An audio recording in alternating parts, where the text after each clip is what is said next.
ৰক্ষাবন্ধনৰ আজিৰ পবিত্ৰ দিনটোত মই মনত পেলাইছোঁ এহাল ভাতৃ ভগ্নীলৈ।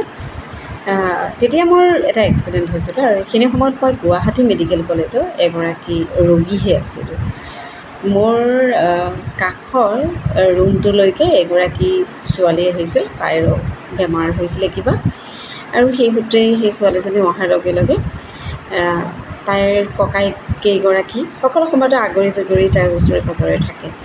তেনেকৈয়ে এগৰাকী ককায়েকৰ লগত আমাৰ চিনাকি হৈছিলে আৰু মোৰ খবৰ ল'বলৈ মাজে মাজে আহিছিলে।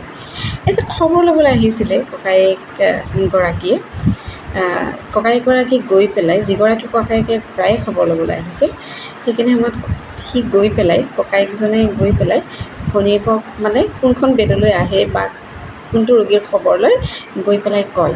আৰু এই কোৱা শুনি তাই যেতিয়া বেমাৰ ভাল হ'ল, প্ৰায় 20 দিনমানৰ সময় আছিলে। এইখিনি সময়ত যেতিয়া তাইৰ অসুখ ভাল হ'ল, মেডিকেলৰ পৰা মানে অহাৰ আগে আগে এদিনাখন ছোৱালীজনী আহি ওলাল ককায়েকৰ লগত মোৰ খবৰ ল'বলৈ।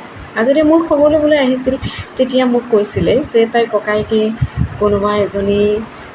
কোনোবা এটা ৰোগীৰ খবৰ ল'বলৈ আহে আৰু ৰোগীগৰাকীৰ ভাল লাগে বুলি কয়। গতিকে তেতিয়া তাই এনেকুৱা হ'ল যে অসমত তাইৰ ককায়েকক তাই খুবেই ভাল পায়, যাৰ কাৰণে যিগৰাকী ছোৱালীৰ ককায়েকে খবৰ ল'বলৈ আহে সেই ছোৱালীজনী চাবলৈকে, লগ পাবলৈকে মন গ'ল। তেনেকৈয়ে আমাৰ ৰুমলৈ এদিন আহি ওলাল আৰু আমাৰ বন্ধুত্ব বৰ সুন্দৰ আছিলে। সেইখিনি সময়ত আমি বন্ধু হিচাপে আছিলোঁ। তাৰপিছত কেতিয়াবা ককায়েকে খবৰ ল'বলৈ আহিলে কয় যে যেতিয়া ৰখে, মানে সিদিনা ৰাতি যদি কিবা কাৰণত ককায়েকে ৰখিছে মানে তেনেকৈ ৰখিবলৈ নিদিয়ে বাৰু। ৰখিবলৈকে এটা নিয়ম থাকে যে মহিলা থাকিলে বা লেডি থাকিলে তাত লেডিয়ে ৰখিব লাগিব, এনেকুৱা ধৰণৰে নিয়ম আছে। সেই নিয়মখিনিৰ ভিতৰত যিটো টাইমলৈকে ককায়েক হস্পিটেলত থাকে, সেইখিনি সময়ত মানে কেতিয়াবা তাই ভনীয়েকজনীয়ে ককায়েকৰ গাতে ভৰিখন উঠাই দিব, তেনেকৈয়ে টোপনি যায়। কেতিয়াবা তাই কাপোৰবোৰ ঠিক ভাগ কৰি দিয়ে দদায়েকে গৈ, কেতিয়াবা তাইৰ চুলিখিনি আঁচুৰি দিয়ে, কেতিয়াবা তাইৰ আদৰতেই হওক, ভালপোৱাতে হওক, মৰমতে হওক মুখৰ ক্ৰীমকণো লগাই দিলে, কেতিয়াবা কাজিয়াও কৰিলে, ইত্যাদি ইত্যাদি।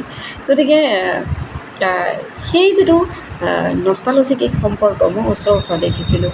আৰু আটাইতকৈ ডাঙৰ কথা আছিল যে তাই ককায়েকক ইমানেই ভাল পায় যে ছোৱালীজনীয়ে ককায়েকক ইমানেই ভাল পায়, যাৰ কাৰণে ককায়েকে কোনজনী ছোৱালীক খবৰ ল'বলৈ আহে, সেই খবৰ ল'ব অহা ছোৱালীজনীৰো তাইক খবৰ লয়।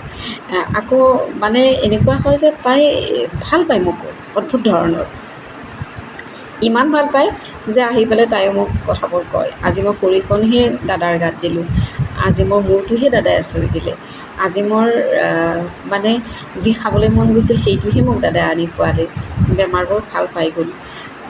এই ধৰণৰ যি এক ধৰণৰ এজন ককায়েকৰ ওচৰত আবদাৰ, কান্দি কান্দি কেতিয়াবা আঁতৰ হোৱা সেই ছোৱালীজনী, আৰু ভনীয়েকৰ প্ৰতি থকা আন্তৰিকতা আৰু মৰম ভাল পোৱাৰ কাৰণে মানে মোৰ সন্মুখত সকলো কোৱা বা ভাতৃ ভগ্নীৰ মাজৰ যিটো এক মানে নিবিড় সম্পৰ্ক মই ইমান ধুনীয়াকৈ দেখিছিলোঁ।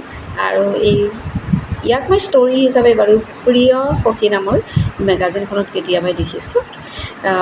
আৰু সেই ভাতৃ ভগ্নীহালক আজি এনে এটা দিনত মই মনত পেলাইছোঁ। অৱশ্যে এতিয়া সেই ভাতৃ আৰু ভগ্নীহালৰ লগত মোৰ কোনো সম্পৰ্ক নাই বুলিবৰেই হ'ল, কাৰণ তেওঁলোকক মই লগ নাপাওঁ। হস্পিটেলৰ পৰা অহাৰ পিছতে লগ পাইছিলোঁ, তাৰপিছত বাৰু সম্পৰ্কটো আমাৰ নায়েই। তাৰপিছত ছোৱালীজনীৰ তাই মোৰ প্ৰতি যিহেতুকে খুব আন্তৰিকতা আছিল, ককায়েকে খবৰ ল'ব অহা বুলিয়েই, গতিকে তাই মোক বহু দেৰিলৈকে খবৰ কৰি আছিলে।